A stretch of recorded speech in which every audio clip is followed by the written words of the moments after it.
तो चलिए हम लोग यहाँ पे शुरू करते हैं। तो अभी हम लोगों का जो टॉपिक होगा, जैसा कि आप अपनी स्क्रीन पे देख भी रहे हैं, तो अभी हम लोगों के पास जो टॉपिक है that is what is federalism.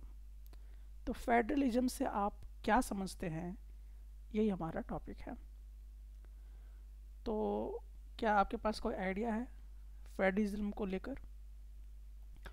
और फेडरलिज्म के अलावा क्या कोई दूसरा विकल्प हो सकता था इंडिया के पास? इन तमाम चीज़ों पर हम लोग चर्चा करेंगे।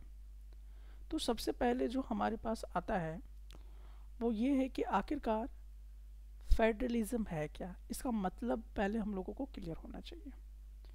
तो देखिए, फेडरलिज्म का एक डेफिनेशन जो आप यहाँ पे देख रहे हो, उस डेफिनेशन को हम लोग यहाँ पे पहले समझेंगे और उसके बाद आगे बढ़ते हैं। तो देखिए, डेफिनेशन क्या कहता है कि a system of government where power is shared. क्या बोल रहा है?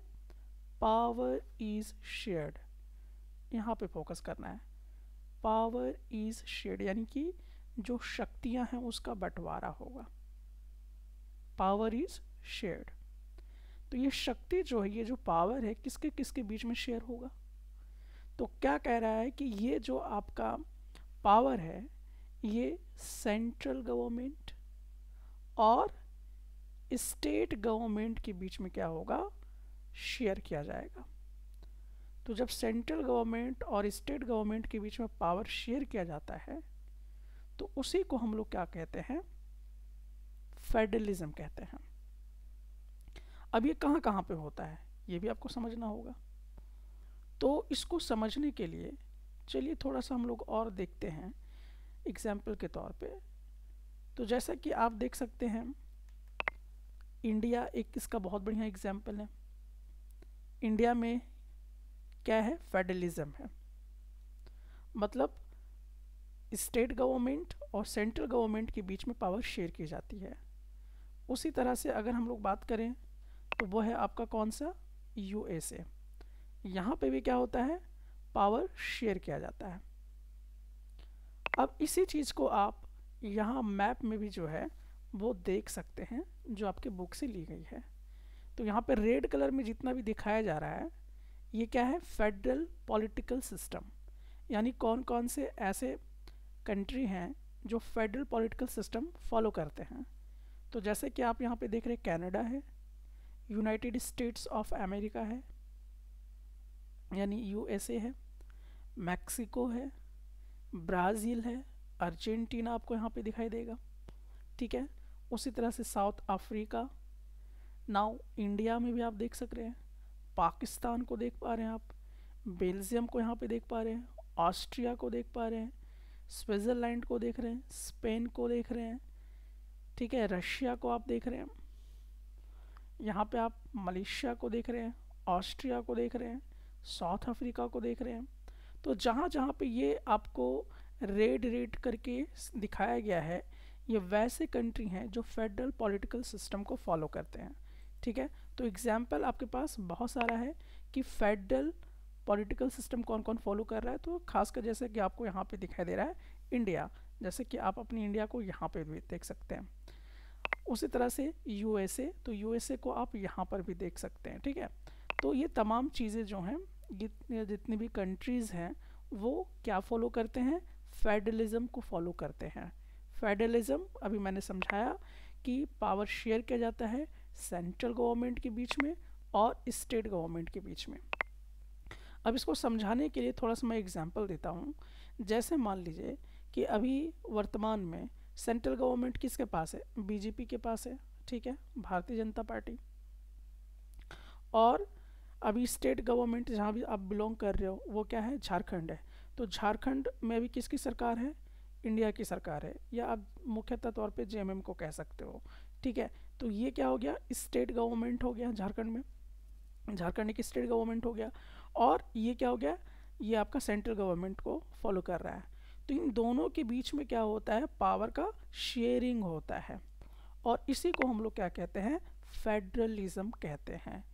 तो फेडरलिज्म बेसिकली आपको समझ में आ गया होगा कि फेडरलिज्म क्या है, किसको कहेंगे फेडरलिज्म। तो फेडरलिज्म हम लोग, जैसा कि मैंने आपको बताया कि जो सेंट्रल गवर्नमेंट है और जो स्टेट गवर्नमेंट है उसके बीच में पावर क्या होता है, शेयर की जाती है। जैसे अब देख लीजिए सेंट्रल गवर्नमेंट क्या करेगा, ये नेशनल पॉलिसीज़ बनाएगा, ठीक है। इस पे पॉलिसीज़ बनाने का अधिकार किसका है, नेशनल पे जितनी भी पॉलिसीज़ बनेंगे वो सेंट्रल गवर्नमेंट बनाएगा। या डिफेंस से रिलेटेड जितना भी पॉलिसी बनाने का अधिकार वो किसके पास है, सेंट्रल गवर्नमेंट के पास है, ठीक है। उसी तरह से अगर हम देखते हैं स्टेट गवर्नमेंट के पास क्या पावर है, लोकल लॉज वगैरह बनाने का, या एजुकेशन पे कुछ भी पॉलिसी वगैरह बनाने का, ठीक है। तो ये तमाम चीज़ें जो हैं वो आपके आएंगे। तो ये पावर जो है वो डिवीज़न हो रहा है। तो बेसिकली फेडरलिज्म में क्या होता है, फेडरलिज्म का कैरेक्टरिस्टिक्स ये है कि डिवीज़न ऑफ पावर्स होता है और ये शेयर करता है गवर्नेंस को, ठीक है। एग्जाम्पल के तौर पे जैसा कि हम लोगों ने इंडिया और यूएसए को देखा है, अभी और भी इसकी डिटेल हम लोग समझेंगे। बस बेसिकली आपको यही समझना है कि फेडरलिज्म का मतलब कि दो ऐसी चीज़ें हैं जिसके बीच में क्या होता है, पावर का शेयरिंग होता है, किसके किसके बीच में, सेंट्रल गवर्नमेंट और स्टेट गवर्नमेंट के बीच में। चलिए यहाँ तक बात समझ में आ गई होगी ऐसा उम्मीद करता हूँ। अब हम लोग बढ़ते हैं नेक्स्ट की तरफ। अब थोड़ा सा इसको एग्जाम्पल से समझने का प्रयास करते हैं फेडरलिज्म को। तो थोड़ा सा स्टोरी के माध्यम से यहाँ पर मैंने समझाने का प्रयास किया है। अब एक थोड़ा सा कल्पना करो कि एक आपका स्कूल है। अब उस स्कूल में हेड कौन होता है, प्रिंसिपल सर आपके होते हैं उस स्कूल के। तो ये जो हो गया ये सेंट्रल गवर्नमेंट की तरह हो गया, ठीक है। The principal makes big rules for the whole school. पूरे स्कूल के लिए बड़े बड़े जो नियम कानून होते हैं वो कौन बना रहा है, प्रिंसिपल। तो एज ए ये कैसा हो गया, सेंट्रल गवर्नमेंट के जैसा हो गया, ठीक है। और जितने भी टीचर हैं, क्लास टीचर, ठीक है, तो each class teacher manages their own class. अब जितने भी क्लास टीचर हैं वो अपने अपने क्लास को मैनेज करते हैं, ठीक है। तो जो क्लास टीचर हैं जो अपने अपने क्लास को चलाते हैं तो वो क्या हो गया, स्टेट गवर्नमेंट के जैसा हो गया। Monitor solve problems in their own row. और हम लोगों को मालूम है कि हर क्लास में क्या किया जाता है, एक मॉनिटर को अपॉइंट किया जाता है। तो जो मॉनिटर होगा वो कैसा होगा, फिर वो कंट्रोल करेगा वहाँ के स्टूडेंट को, तो वो क्या हो गया, लोकल गवर्नमेंट के जैसा हो गया। तो तीन बातें आपको समझनी है। तो स्कूल को इमेजिनेशन करना है, स्कूल का प्रिंसिपल जो भी नियम कानून पूरे स्कूल के लिए बना रहा है तो इसको आपको इमेजिनेशन करना है कि वो क्या है, सेंट्रल गवर्नमेंट के जैसा है। और जो भी टीचर वो अपना एक क्लास में रूल रेगुलेशन चलाते हैं, एक क्लास को हैंडल करते हैं, जो सब्जेक्ट को पढ़ा रहे हैं, तो वो क्या हो गया, स्टेट गवर्नमेंट के जैसा हो गया। और हर एक क्लास में क्या होता है, मॉनिटर अपॉइंट होता है। तो वो किसके जैसा होगा कि अगर टीचर नहीं है तो उसके अब्सेंस में आपको क्लास को शांत रखने की प्रयास करनी है, तो वो लोकल गवर्नमेंट के जैसा हो गया। तो एक्चुअली में देखा जाए तो तीन टाइप के गवर्नमेंट हैं, एक तो सेंट्रल गवर्नमेंट, एक है स्टेट गवर्नमेंट और तीसरा है लोकल गवर्नमेंट, ठीक है। तो एक्चुअली ये गवर्नमेंट के बीच में क्या होता है, पावर का शेयरिंग होता है, ठीक है। तो फेडरल सिस्टम में हम लोगों ने क्या देखा कि फेडरल सिस्टम एक्चुअली में देखा जाए तो हमारी इंडिया में बेसिकली एक सेंट्रल गवर्नमेंट है, एक स्टेट गवर्नमेंट है और एक लोकल गवर्नमेंट है। अब लोकल गवर्नमेंट में भी नाम जानेंगे। सेंट्रल गवर्नमेंट में क्या होता है, गवर्न इंटायर कंट्री, ये पूरे भारत देश में क्या करते हैं, गवर्न करते हैं, शासन करते हैं। यानी कि चाहे वो झारखंड हो, उड़ीसा हो, मध्य प्रदेश हो, ठीक है, तो ये पूरे कंट्री में क्या करेंगे, शासन करेंगे। अब स्टेट गवर्नमेंट क्या करते हैं, ये अपनी स्टेट में शासन करते हैं। जैसे अभी झारखंड का जो सरकार बना हुआ है वो झारखंड के अंदर ही क्या करेगा, पूरा अपने आप को शासन करने का प्रयास करेगा। और जो लोकल गवर्नमेंट होता है वो कहाँ पे करता है, लोकल इश्यूज में करता है और लोकल एरिया में करता है। जैसे इसमें सरपंच आ गया, मुखिया आ गया, ठीक है, इस टाइप के, या जिला परिषद वगैरह, तो ये सब लोकल के अंदर आ गए।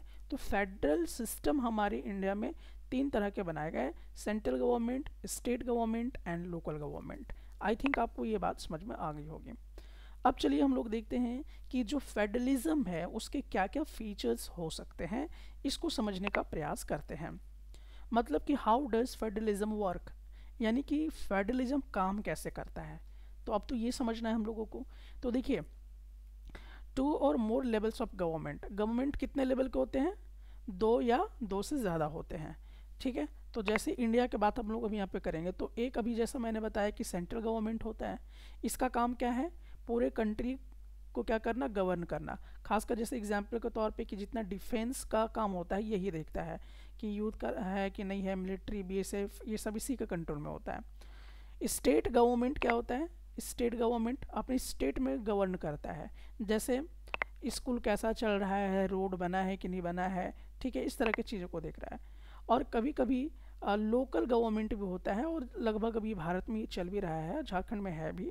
तो ये क्या करता है, अपने सिटी में या गांव में क्या करता है, अपना जो है पावर यूज़ करता है, तो इसको बोलते हैं लोकल गवर्नमेंट। तो मैंने आपको एग्जाम्पल के माध्यम से भी समझाया। अब देखिए क्या होता है कि power is divided by the constitution, this is the very important point, power is divided by the constitution. अब ये चीज़ आपको समझनी है कि अगर स्टेट गवर्नमेंट को कोई पावर दे रहा है तो कौन दे रहा है, क्या सेंट्रल गवर्नमेंट दे रहा है, नहीं। सेंट्रल गवर्नमेंट को अगर कोई पावर दे रहा है तो कौन दे रहा है, या फिर अगर हम बात करते हैं कि लोकल गवर्नमेंट को अगर कोई पावर दे रहा है तो कौन दे रहा है, तो बेसिकली इन सब को पावर डिवाइड करके कौन दे रहा है, तो इन सब को पावर कौन डिवाइड करके दे रहा है, दैट इज कॉन्स्टिट्यूशन। यानी कि ये जो आप कॉन्स्टिट्यूशन देख रहे हो, ये कॉन्स्टिट्यूशन ही क्या करता है, सेंट्रल गवर्नमेंट के लिए अलग पावर डिवाइड करके रखी है, स्टेट गवर्नमेंट के लिए अलग पावर डिवाइड करके रखी है, और लोकल गवर्नमेंट के लिए अलग पावर डिवाइड करके रखा गया है। सो पावर डिवाइड किसके माध्यम से हुआ है, कॉन्स्टिट्यूशन के माध्यम से हुआ है। So this point is very important. The rules are written in the constitution so no one can grab too much power।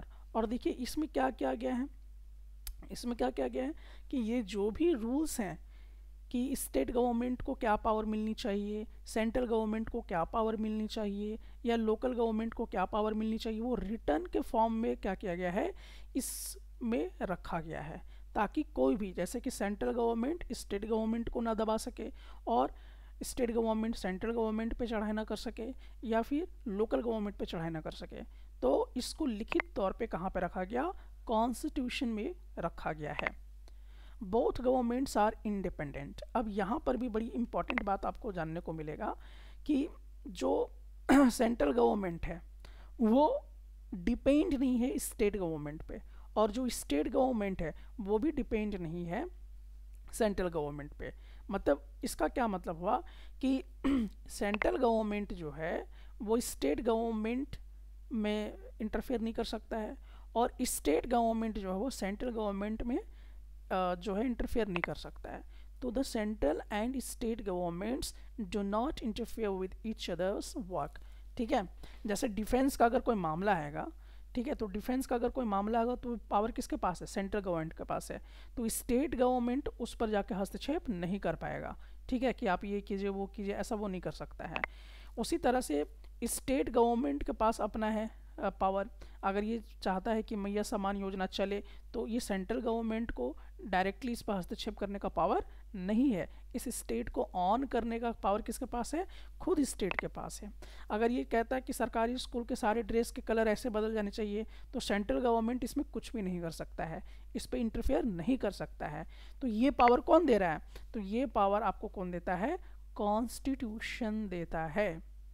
ये पावर आपको कॉन्स्टिट्यूशन देता है जो रिटर्न फॉर्म में है, और सेंट्रल गवर्नमेंट और जो आपका स्टेट गवर्नमेंट है दोनों के पावर को क्या किया गया है, सेपरेट रखा गया है। अब यहाँ पर आपको देखना है दैट इज फेडरल गवर्नमेंट और यूनिटरी गवर्नमेंट। तो अभी आप लोगों ने देखा कि फेडरल गवर्नमेंट क्या होता है कि जो स्टेट है और जो सेंट्रल गवर्नमेंट है उसके बीच में पावर शेयर की जाती है, लेकिन यूनिटरी जो गवर्नमेंट है वो बिल्कुल उल्टा है फेडरल गवर्नमेंट के मुकाबले में। तो समझते हैं कैसे। तो देखिए फेडरल गवर्नमेंट में दो या दो से ज़्यादा गवर्नमेंट होते हैं, जैसे कि मैंने आपको बताया सेंट्रल गवर्नमेंट, ठीक है, क्या क्या मैंने बताया, सेंट्रल गवर्नमेंट बताया, ठीक है, state government and local government, ये है। जबकि अगर हम लोग बात करें यूनिटरी गवर्नमेंट में तो only one level of government और the sub units are subordinated to the central government. अब इसमें क्या होता है, यूनिटरी गवर्नमेंट में सिर्फ एक ही गवर्नमेंट होता है, that is the central government. बाकी इसमें कोई स्टेट या लोकल इस तरह का डिवीज़न नहीं किया होता है, तो उसको क्या बोलते हैं, यूनिटरी गवर्नमेंट बोला करते हैं। फिर से देखते हैं कि फेडरल गवर्नमेंट के अंदर क्या आता है। Central government can not order the state government to do something.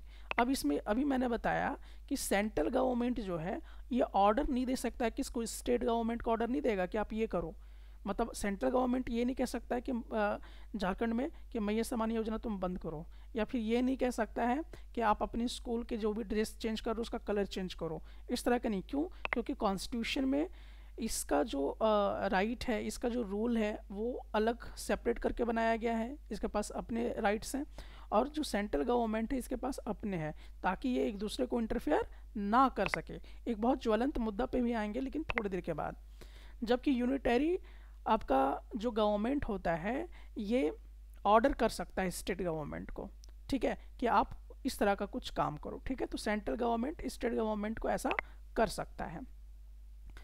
State government has power of its own for which it is not answerable to the central government. वही बात है कि स्टेट गवर्नमेंट के पास अपने कुछ ऐसे पावर्स हैं जिसको वो खुद कर सकता है और इसका जवाब देने की ज़रूरत सेंट्रल गवर्नमेंट को नहीं होगा, ठीक है। मतलब स्टेट गवर्नमेंट बाध्य नहीं है कि हम आपको हर सवाल का जवाब देते रहेंगे। तो सेंट्रल गवर्नमेंट को जवाब देने के लिए स्टेट गवर्नमेंट जो है वो आंसरेबल नहीं है। State governments are answerable to central government. अब यहाँ पे क्या कह रहा है कि जब यूनिटरी गवर्नमेंट में जाते हैं तो स्टेट गवर्नमेंट को सेंट्रल गवर्नमेंट को क्या करना पड़ता है, जवाब देना पड़ता है हर काम के लिए। अब ऐसे कुछ एग्जाम्पल भी देखना होगा। तो देखिए फेडरल गवर्नमेंट कहाँ कहाँ पे चल रहा है, इंडिया में, कनाडा में, जर्मनी में, यहाँ पे चल रहा है, ठीक है। जबकि अगर हम बात करते हैं इसमें यूनिटरी गवर्नमेंट कहाँ कहाँ चल रहा है, तो फ्रांस में चल रहा है, चाइना में चल रहा है, जापान में चल रहा है, ठीक है। तो यहाँ पर क्या होता है, वहाँ पे फेडरल गवर्नमेंट नहीं चलता है। तो ये बात आपको समझ में आ गई होगी। अब हम लोग नेक्स्ट टॉपिक की तरफ बढ़ते हैं, और नेक्स्ट टॉपिक हमारे पास क्या है, टाइप्स ऑफ फेडरलिज्म। क्या है, टाइप्स ऑफ फेडरलिज्म। अब फेडरलिज्म कितने तरह के होते हैं, तो फेडरलिज्म आपको यहाँ पे दो तरह के नज़र आएंगे। तो पहला है आपके पास कमिंग टुगेदर फेडरलिज्म है, ठीक है। क्या है, कमिंग टुगेदर फेडरलिज्म। और दूसरा है, यहाँ पे 2 नंबर होगा, तो दूसरा क्या है आपके पास, तो दूसरा है आपके पास होल्डिंग टुगेदर फेडरलिज्म। तो दो तरह के फेडरलिज्म होते हैं, एक होता है कमिंग टुगेदर फेडरलिज्म और दूसरा होता है होल्डिंग टुगेदर फेडरलिज्म। अब इन दोनों को समझने का प्रयास करते हैं।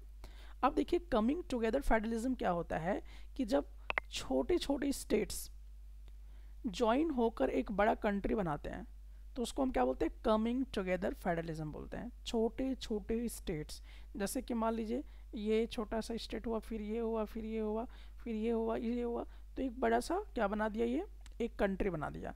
तो small states join hands to form one country. जैसे एग्जाम्पल के तौर पे क्या है, यूएसए है। तो यूएसए क्या है, कमिंग टुगेदर फेडरलिज्म फॉलो करता है, ठीक है। यूएसए मतलब यहाँ पे उसके झंडे से आप इसको देख सकते हो, मैप में भी मैंने आपको दिखाया। अच्छा, होल्डिंग टुगेदर फेडरलिज्म में क्या होता है कि big country divides power to ensure better management. ये क्या करता है कि जो बड़ा कंट्री होता है वो अलग अलग स्टेट में डिवाइड कर देता है और उसके पावर जो है डिवाइड कर देता है। जैसे कि इंडिया, ठीक है, तो इंडिया ऐसे काम करता है, ठीक है। इंडिया में क्या है, बहुत सारी स्टेट्स हैं, जैसे झारखंड हो गया, उड़ीसा हो गया, मध्य प्रदेश हो गया, राजस्थान हो गया, दिल्ली हो गया, तो ये अलग अलग स्टेट्स हैं। तो ये बड़ा कंट्री है, सबको क्या कर दिया, पावर को क्या किया, डिवाइड कर दिया। जबकि अमेरिका में क्या हुआ कि जितनी छोटे छोटे स्टेट्स हैं सबको ज्वाइन करके एक कंट्री में कन्वर्ट कर दिया, ठीक है। जैसे इसको और डिटेल में समझने के लिए हम लोग इस चार्ट का इस्तेमाल करेंगे, तो चलिए इसको भी देख लेते हैं। कमिंग टुगेदर फेडरलिज्म में क्या होता है कि independent units come together on their own to form a large unit. All the constituent units have equal power. Examples Australia and USA. अब देखिए यहाँ पे आपको बहुत बेटर होगा कि आप इसी को ज़्यादातर ध्यान में रख के लिखिए एग्जाम के पर्पज़ से, ये ज़्यादा सटीक आपको इंफॉर्मेशन देगा। देखिए कमिंग टुगेदर फेडरलिज्म में क्या होता है कि जितने भी छोटे छोटे छोटे छोटे जुड़ते जाते हैं यूनिट्स, ठीक है, छोटे छोटे छोटे छोटे एरिया जब आपस में जो कि इंडिपेंडेंट होते हैं, आज़ाद होते हैं, वो एक साथ जुड़ते हैं और एक बड़ा सा कंट्री का फॉर्म करते हैं, जैसा कि मैंने आपको यहाँ पे बताया। तो स्मॉल स्टेट्स क्या करेंगे, आपस में जुड़ जुड़ कर, ये स्मॉल स्टेट पे कोई दबाव नहीं है, ये अपने आप में आज़ाद होते हैं, तो ये क्या करेंगे, जुड़ जुड़ के एक कंट्री का निर्माण करेंगे, ठीक है। और क्या होगा कि इन सब के पास इक्वल पावर होगा। क्या होगा, इक्वल पावर। किनके पास, जितने भी स्मॉल स्टेट्स हैं, जितने भी, मान लीजिए ए एक छोटा सा स्टेट हो गया, बी एक छोटा सा स्टेट हो गया, सी एक छोटा सा स्टेट हो गया, डी एक छोटा सा स्टेट हो गया, ई एक छोटा सा स्टेट हो गया। तो ये स्मॉल आपके जितने भी स्टेट्स हैं, ठीक है, जैसे ए के पास भी उतना ही पावर है जितना बी के पास होगा, उतना ही सी के पास होगा, उतना ही डी स्टेट के पास होगा, उतना ही ई स्टेट के पास होगा, ठीक है। यानी कि सबके पास इक्वल पावर होगा, ठीक है। जैसे एग्जाम्पल के तौर पे आप ऑस्ट्रेलिया को देख सकते हो, तो ऑस्ट्रेलिया को आप उनका झंडा को आप देख सकते हो, यहाँ पे आप, ये ऑस्ट्रेलिया है, ठीक है, उसका झंडा ऐसा होता है। तो ऑस्ट्रेलिया को देख सकते हो, और फिर किसको देख सकते हो, यूएसए को देख सकते हो। तो यूएसए का झंडा भी आप यहाँ पे देख सकते हो, ये यूएसए का और ये ऑस्ट्रेलिया का है, ठीक है। अब बात करते हैं क्या चीज, होल्डिंग टुगेदर फेडरलिज्म का। होल्डिंग टुगेदर फेडरलिज्म क्या होता है, जो कि इंडिया और स्पेन में यूज़ की जा रही हैं। तो large country decides to divide its power among the constituent units keeping view of internal diversity, central government tends to be more powerful. अब देखिए यहाँ पे क्या समझना है आपको, कि जैसे मान लीजिए कि भारत है, तो भारत में मान लीजिए कि ऐसे समझाते हैं, जैसे झारखंड एक स्टेट हो गया, ठीक है, उसी तरह से उत्तर प्रदेश एक स्टेट हो गया, उसी तरह से हम लोग और एग्जांपल लिखते हैं कि एमपी हो गया, ठीक है, महाराष्ट्र हो गया, उसी तरह से बिहार हो गया, ठीक है, इस तरह से हम लोग लिए। तो ये छोटे छोटे स्टेट्स हैं। अब ये स्टेट्स क्या करते हैं, इस स्टेट्स के पास मान लीजिए कुछ और पावर है, ठीक है। तो यूपी के स्टेट्स के पास कुछ और पावर है, महाराष्ट्र के पास कुछ और पावर है, एमपी के पास कुछ और पावर है, और बिहार के पास कुछ और पावर। मतलब कि हर स्टेट का जो पावर होगा वो बराबर नहीं होगा। जबकि कमिंग टुगेदर में क्या हो रहा था, कमिंग टुगेदर में कि जितने भी स्टेट्स थे, हर स्टेट्स को इक्वल पावर डिवाइड किया गया था। जबकि होल्डिंग टुगेदर फेडरलिज्म में क्या होता है कि किसी के पावर ज़्यादा हो सकते हैं और किसी के कम हो सकते हैं, ठीक है। यानी कि पावर इक्वल डिवीज़न में नहीं होता है। अब आपके मन में ये प्रश्न आएगा कि भाई ऐसा क्यों हो गया, इक्वल यहाँ पर पावर का डिस्ट्रीब्यूशन क्यों नहीं हुआ। तो रीज़न है, रीज़न क्या है, इंटरनल डाइवर्सिटी के कारण। मतलब अलग अलग क्षेत्र में अलग अलग चीज़ें, जैसे झारखंड की अगर आप बात करते हैं तो यहाँ आदिवासियों की संख्या बहुत ज़्यादा है, यूपी की बात अगर आप करते हैं तो वहाँ पे दलित का बहुत ज़्यादा है, या महाराष्ट्र की अगर आप बात करते हैं तो, ठीक है। तो होता क्या है कि जैसे कि मान लीजिए आप झारखंड में कुछ ऐसे ज़मीनें हैं जिसको आप नहीं खरीद सकते हैं, CNT एक्ट, SPT एक्ट के अंदर आने वाले ज़मीनों को, ठीक है, क्योंकि इसके पास एक अलग सा स्पेशल कानून बना हुआ है। जबकि अगर आप देखते हैं महाराष्ट्र में तो ऐसा कुछ आपको देखने को नहीं मिलेगा, ठीक है, बिहार में आप देखेंगे तो ऐसा नहीं देखने को मिलेगा, इसके पास कुछ और पावर है, ठीक है। तो अलग अलग है, लेकिन इसमें क्या है कि सबसे ज़्यादा पावर किसके पास दिया गया है, आपके पास सेंट्रल गवर्नमेंट के पास थोड़ा सा पावर ज़्यादा है, ठीक है। होल्डिंग टुगेदर फेडरलिज्म में दोनों देखिए फेडरलिज्म को ही फॉलो कर रहा है, कमिंग टुगेदर भी क्या कर रहा है, फेडरलिज्म है, और होल्डिंग टुगेदर भी। दोनों का फर्क समझ में आया। जब हम लोग कमिंग टुगेदर फेडरलिज्म की बात करेंगे तो इसमें हर स्टेट के पास इक्वल पावर होगा, ठीक है। यानी कि इंपॉर्टेंट पॉइंट क्या होगा उसको आप समझ लीजिए। इसमें आपको है इक्वल पावर का बात किया जा रहा है, किसमें, जब भी हम कमिंग टुगेदर फेडरलिज्म की बात करते हैं, ठीक है। जबकि होल्डिंग टुगेदर फेडरलिज्म में क्या होता है, होल्डिंग टुगेदर फेडरलिज्म में क्या होता है कि पावर जो होते हैं वो एक जैसा नहीं होता है, इक्वल नहीं हुआ करता है, ठीक है। तो इसमें क्या होता है कि आपका सेंट्रल गवर्नमेंट के पास मोर पावर होता है, ठीक है। तो इस बात का दिमाग में आपको रखना है। तो दोनों के बीच का डिफरेंस में भी एग्जाम में पूछा जा सकता है, तो आप इस पॉइंट को लिख सकते हैं। तो चलिए यहाँ तक आपने समझ लिया है और कितना आपने समझा है। अब आपके एग्जाम में कुछ इस टाइप के क्वेश्चंस पूछे जा रहे हैं, ठीक है, source based questions. Source based question मतलब इस तरह से आपको एक पैसेज दे दिया जाएगा, उसको पढ़ के इसका जवाब आपको देना होगा और ये देखना है कि आपका अंडरस्टैंडिंग कितना बेटर हुआ है या नहीं हुआ है।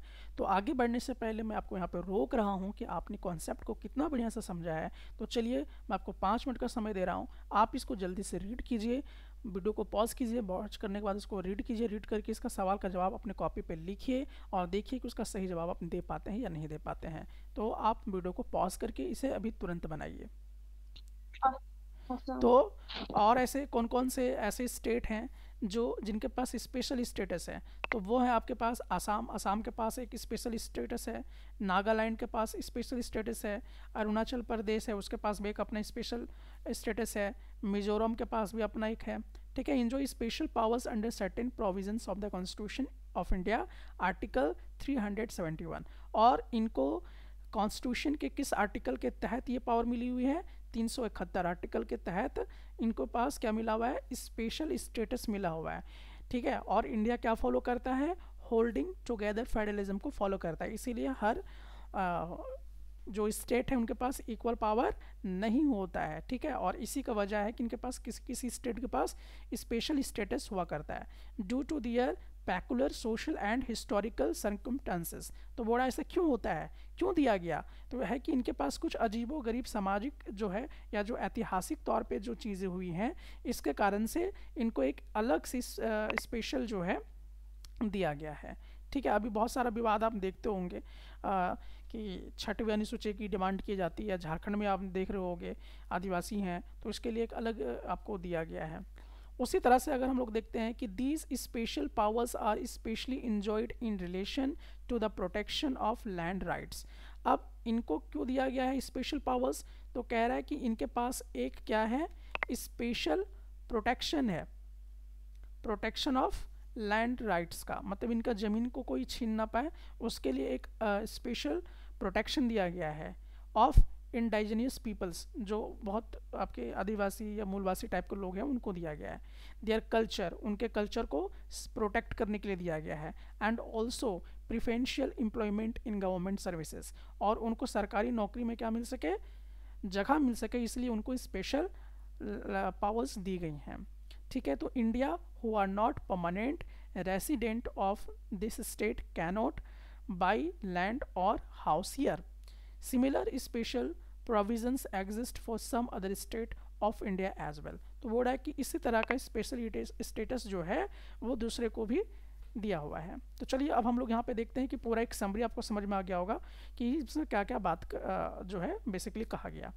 अब इसमें आपसे कह रहा है कि what is holding together federation. तो ये आपको बताना है कि होल्डिंग टुगेदर फेडरेशन क्या होता है। तो बहुत ही सिंपल है कि जिनके पास क्या ना हो, do not give equal powers to its constituent units, उसी को बोलते हैं होल्डिंग टुगेदर। तो जो बच्चे का लैंग्वेज खराब है वो वैसे लिख सकते हैं, और जिनका अच्छा है थोड़ा ऐसे लिख सकते हैं।